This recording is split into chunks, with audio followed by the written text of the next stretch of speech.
become part of that global network. Dr. Jonathan Coleman. We have just had two appalling speeches, one from a member who should know much, much better, and I believe does, and one from a member who has absolutely no idea. And what I can say, Mr. Chair, is that proper oversight begins with a clear and consistent statutory framework, and that is what this legislation provides for this House and for the public of New Zealand. And I know that Grant Robertson, for political purposes, has deliberately been very cute with the facts there, because he knows, and if he picked up the phone to New York, his ex-leader and mentor would tell him that there is an absolute need for this legislation. And Grant Robertson and Phil Goff, they both know what the threats are out there.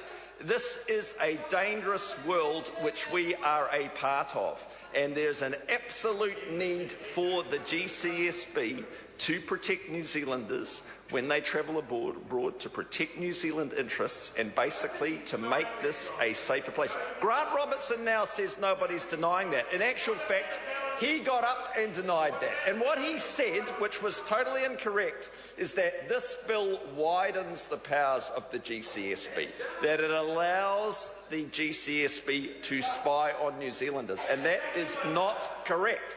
Totally untrue. What this bill does, it actually narrows the powers of the GCSB, and they know it, but they don't want the public to understand the truth. And if you look at those 88 cases over the last 10 years where the GCSB has had to spy on New Zealanders, that's been cases where New Zealanders have unfortunately been involved or associated with terrorism, with research into weapons of mass destruction, with people smuggling and drug dealing. We're not talking about spying on Grant Robertson and his mates at the Wellington Central Labor Party. We're not talking about spying on the people who Grant Robertson's been stirring up into a fever over this bill.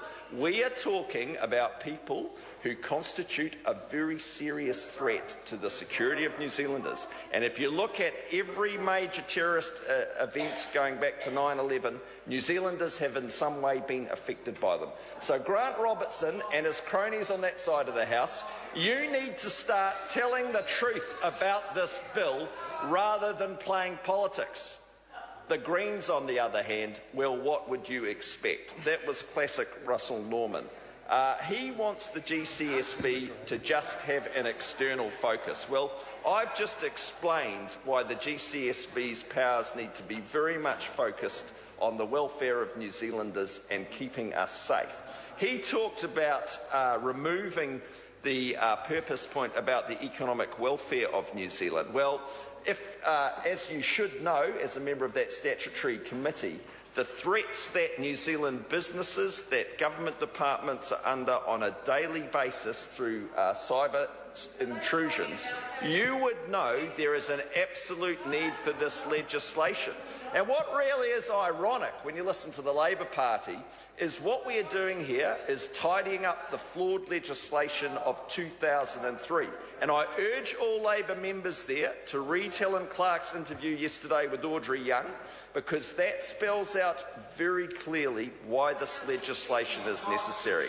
And Helen Clark, she's not speaking against this, and I think she'd actually be ashamed of the members over there.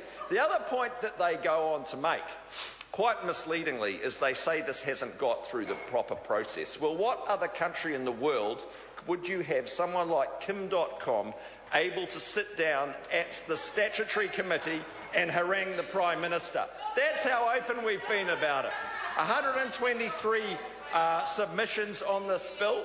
They've all been read and considered. There was a normal length of consultation for this bill at the statutory committee phase. The Prime Minister fronted the committee, and it has been a very open and clear process. New Zealanders have had their chance to have their say, and there's been feedback which has been incorporated in this bill to make it, in terms of the oversight, much better in the long term. So anyone listening out there, don't be fooled by the rhetoric of Labor and the Greens. because what it comes down to is this was flawed original 2003 legislation, which had to be corrected. The GCSB is absolutely needed. Its powers have been narrowed.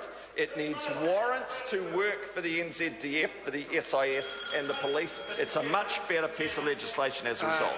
Dennis O'Rourke. Mr. Chairman, every government must ensure the safety and security of its people.